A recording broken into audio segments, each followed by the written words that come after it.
ಗೋಧಿ ಪ್ರಿಯರೇ ಎಚ್ಚರ, ಅತಿಯಾಗಿ ಗೋಧಿ ತಿಂದ್ರೆ ಅಪಾಯ, ಕಟ್ಟಿಟ್ಟ ಬುತ್ತಿ. ಹೌದು, ಈ ಗೋಧಿಯನ್ನು ನಮ್ಮ ಪೂರ್ವಜರು ತಿನ್ನೋದು ಬಿಡಿ ಕಣ್ಣೆತ್ತಿಯೂ ನೋಡ್ತಿರ್ಲಿಲ್ಲ. ಅಂಥ ಗೋಧಿಯನ್ನು ಇಂದು ನಾವು ಪ್ರತಿನಿತ್ಯ ಸೇವಿಸ್ತಿದೀವಿ.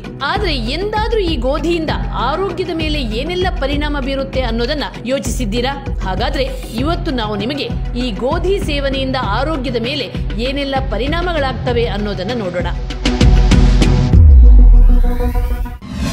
ಗೋಧಿ ವೀಟ್ ಅಲ್ಲ, ಟ್ರಿಟಿಕಮ್ ವಲ್ಗೇರ್. ಎಸ್, ಈ ಗೋಧಿಯನ್ನ ಟ್ರಿಟಿಕಮ್ ವಲ್ಗೇರ್ ಅಂತ ಕರೀತಾರೆ. ಅಮೆರಿಕ ವಿಜ್ಞಾನಿಗಳು ಸಹ ಗೋಧಿಯನ್ನ ವೀಟ್ ಅಂತ ಹೇಳಲ್ಲ. ಈ ಗೋಧಿಯನ್ನು 1965ರಲ್ಲಿ ಅಂದ್ರೆ 51 ವರ್ಷಗಳ ಹಿಂದೆ ಅಮೆರಿಕ ಸರ್ಕಾರ ಗೋಧಿ ರವೆ ಮಾಡಿ ಹಡಗಿನಲ್ಲಿ ನಮ್ಮ ದೇಶದ ಹಳ್ಳಿಗೂ ಕೊಟ್ಟು ಶಾಲೆಗಳಲ್ಲಿ ರವೆ ಉಪ್ಪಿಟ್ಟು ಮಾಡಿ ತಿನ್ನೋದನ್ನ ಫ್ರೀಯಾಗಿ ಕಲಿಸಿತು.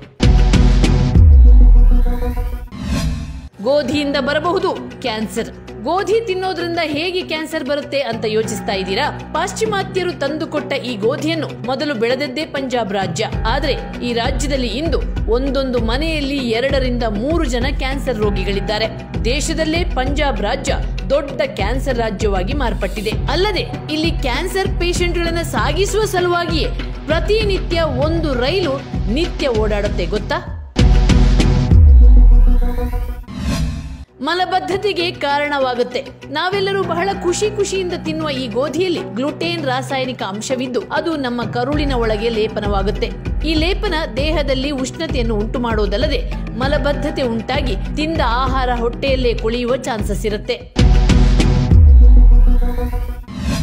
ಗ್ಯಾಸ್ಟ್ರಿಕ್ ಬರಬಹುದು ಜೋಕೆ. ಇನ್ನು ನಾವು ಗೋಧಿಯಿಂದ ಮಾಡಿದ ಖಾದ್ಯ ತಿಂದ ನಂತರ ಅದು ಕೊಳೆಯುತ್ತೆ. ಆ ಕೊಳೆತ ಆಹಾರದಿಂದ ಉತ್ಪತ್ತಿಯಾಗುವ ಗಾಳಿಯೇ ಗ್ಯಾಸ್ಟ್ರೈಟಿಸ್.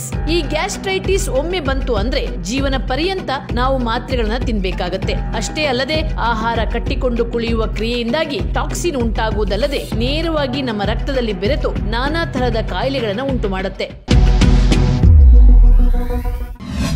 ಸಂಧಿವಾತ, ಡಯಾಬಿಟಿಸು ಬರಬಹುದು. ಗೋಧಿ ಹಿಟ್ಟನ್ನ ಹೆಚ್ಚಾಗಿ ಬಳಸೋದ್ರಿಂದ ಇದರಲ್ಲಿರುವ ಗ್ಲುಟೇನ್ ಅಂಶವು ನಮ್ಮ ಕೀಲುಗಳ ಮಧ್ಯೆ ಇರುವ ಸೈನೋವಿಲ್ ದ್ರವವನ್ನ ಹಂತವಾಗಿ ಒಣಗಿಸಿ ಸಂಧಿವಾತ ಅಂದ್ರೆ ಆರ್ಥರೈಟಿಸ್ ಉಂಟು ಮಾಡಿ ಜೀವನವನ್ನ ನರಕಮಯವಾಗಿಸುತ್ತೆ. ಮತ್ತೊಂದು ಭಯಾನಕ ವಿಷಯ ಅಂದ್ರೆ ನಮ್ಮ ಪ್ಯಾಂಕ್ರಿಯಾಸ್ ಗ್ರಂಥಿಯಲ್ಲಿರುವ ಬೀಟಾ ಕೋಶಗಳನ್ನು ನಾಶ ಮಾಡುವುದಲ್ಲದೆ ಇನ್ಸುಲಿನ್ ಉತ್ಪತ್ತಿಯನ್ನ ಕಡಿಮೆ ಮಾಡಿ ನಮ್ಮನ್ನ ಡಯಾಬಿಟಿಸ್ ರೋಗಿಗಳನ್ನಾಗಿಸುತ್ತೆ.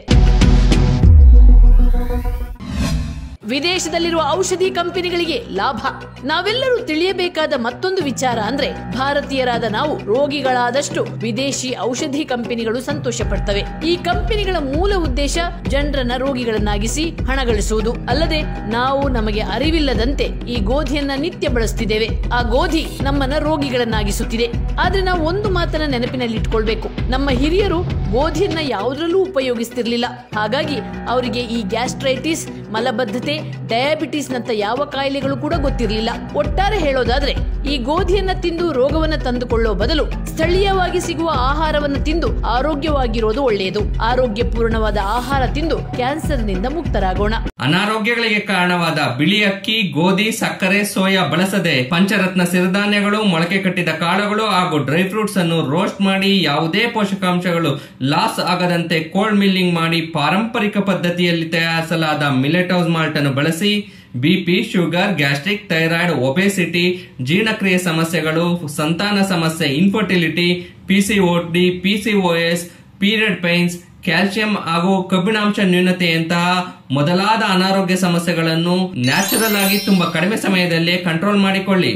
ಶ್ರೇಷ್ಠ ಕೃಷಿಕ ಪ್ರಶಸ್ತಿ ಪುರಸ್ಕೃತ ಡಾಕ್ಟರ್ ಮಳ್ಳೂರ್ ನಾಗರಾಜ್ ರವರಿಂದ 2014ರಲ್ಲಿ ಈ ಮಿಲೆಟ್ ಹೌಸ್ ಮಾಲ್ಟ್ ಆವಿಷ್ಕರಿಸಲ್ಪಟ್ಟಿದೆ.